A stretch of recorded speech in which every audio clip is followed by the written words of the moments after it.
جس پلے پھول پتے ہون، جس پلے پھول پتے ہون تو خوشبو پہ آوے رومال جہاں پھول ہوتے ہیں تو وہ پھر رومال سے بھی خوشبو آ جاتی ہے. عطر لگایا ہو، خوشبو لگائی ہو تو وہاں بتانے کی ضرورت نہیں ہے، لوگ خود ہی محسوس کر لیتے ہیں.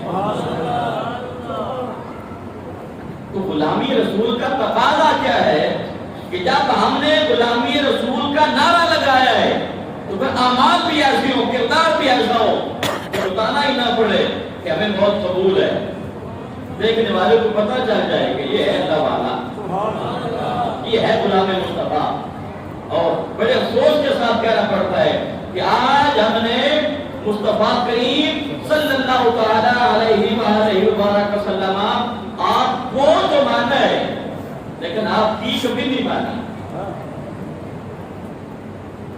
اللہ اکبر. تو میلاد اور جشن منانا، خوشی منانا، جھنڈے لگانا، لائٹنگ کرنا، یہ سارا کچھ کرنا، یہ تو ایک اظہار ہو گیا نا. یہ تو آپ دکھا رہے ہیں نا بھی ہم یہ کر رہے ہیں. تو یہ تو 10 دن میں جس طرح کچھ لوگ 10 محرم کے 10 دن مناتے ہیں تو ہم نے یہ دن محسوس کر لیے. تو میلاد مصطفیٰ کوئی ایک دن کے لیے تو نہیں ہے، میلاد مصطفیٰ ایک مہینے کے لیے تو نہیں ہے، میلاد مصطفیٰ چند لمحوں کے لیے تو نہیں ہے.